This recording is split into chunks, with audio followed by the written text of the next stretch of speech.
मेरे प्यारे NEET aspirants, आपका स्वागत है formready.online पर।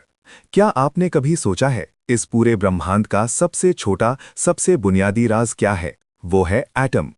ये सिर्फ एक शब्द नहीं, ये वो फाउंडेशन है जिस पर पूरी केमिस्ट्री और फिजिक्स टिकी है।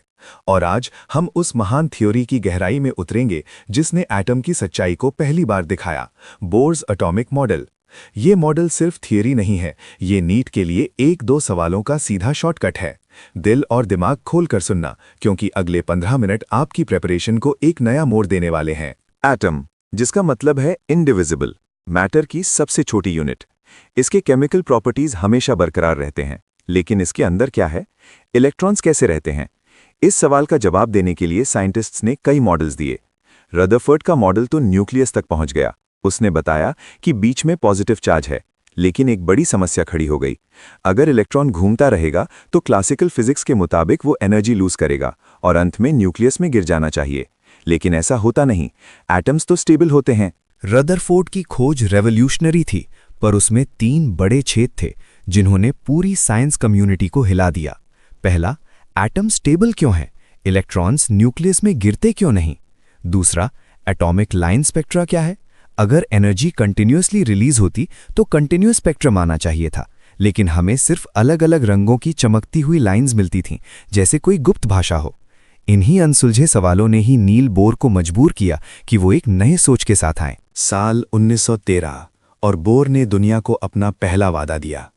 इलेक्ट्रॉन्स न्यूक्लियस के चारों ओर सिर्फ और सिर्फ फिक्स्ड सर्कुलर पाथ्स में घूमते हैं, जिनको हम ऑर्बिट्स या शेल्स कहते हैं।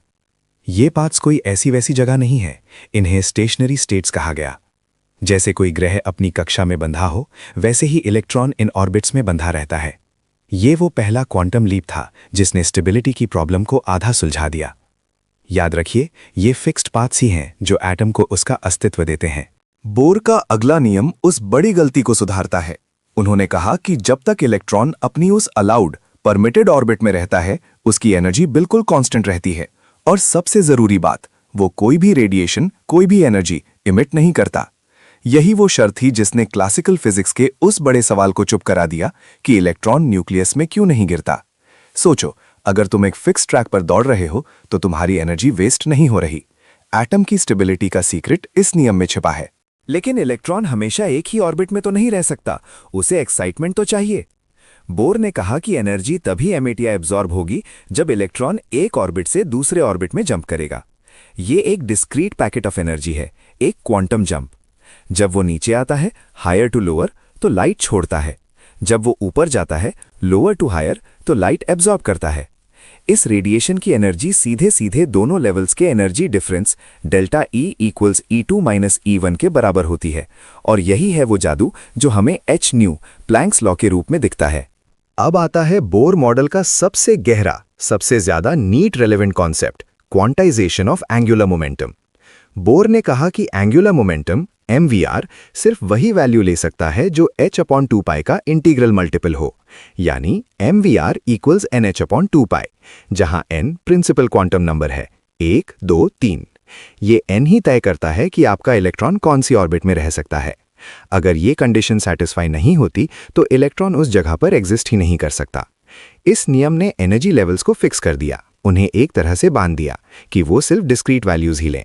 इस क्वांटाइजेशन के नतीजे में हम इलेक्ट्रॉन की एनर्जी का फॉर्मूला निकालते हैं। हाइड्रोजन लाइक एटम्स के लिए energy En is equal to -13.6 Z² upon n² EV। ये फॉर्मूला आपके दिमाग में छप जाना चाहिए। अब देखो, इसमें एक नेगेटिव साइन है। ये नेगेटिव साइन क्या बताता है? ये बताता है कि इलेक्ट्रॉन न्यूक्लियस से बाउंड है, वो उसकी ग्रेविटेशनल पुल में बंधा हुआ है। हाइड्रोजन के लिए n इक्वल्स 1 पर ये -13.6 EV है। जैसे जैसे n बढ़ता है, एनर्जी 0 के करीब आती है, यानी इलेक्ट्रॉन आज़ाद होने लगता है। न्यूमेरिकल सॉल्व करते वक्त इस साइन को भूलना मत। सिर्फ एनर्जी ही नहीं, बोर ने हर ऑर्बिट का रेडियस भी फिक्स कर दिया। ऑर्बिट का रेडियस Rn n² a0 बटा z के बराबर होता है। यहाँ a0 0.529 एंगस्ट्रॉम को बोर रेडियस कहते हैं। ये हाइड्रोजन के पहले ऑर्बिट का रेडियस है। इस फॉर्मूला से एक बात साफ होती है, जैसे जैसे n बढ़ता है रेडियस एक्सपोनेंशियली बढ़ता जाता है, n स्क्वायर के प्रोपोर्शनल। अगर आपको z और n पता है तो आप बता सकते हैं कि वो इलेक्ट्रॉन न्यूक्लियस से कितनी दूरी पर घूम रहा है।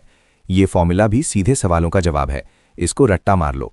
वो गुप्त भाषा, वो लाइन स्पेक्ट्रा अब फाइनली सुलझ गई। जब एक्साइटेड इलेक्ट्रॉन नीचे आता है तो वो लाइट छोड़ता है और वो लाइट एक स्पेसिफिक सीरीज बनाती है। अगर इलेक्ट्रॉन n=1 यानी ग्राउंड स्टेट पर वापस आता है तो वो लाइमन सीरीज है, यूवी रीजन। अगर वो n=2 पर आता है तो वो बाल्मर सीरीज है। और याद रखिए, बाल्मर वो अकेली सीरीज है जो विजिबल रीजन में दिखती है।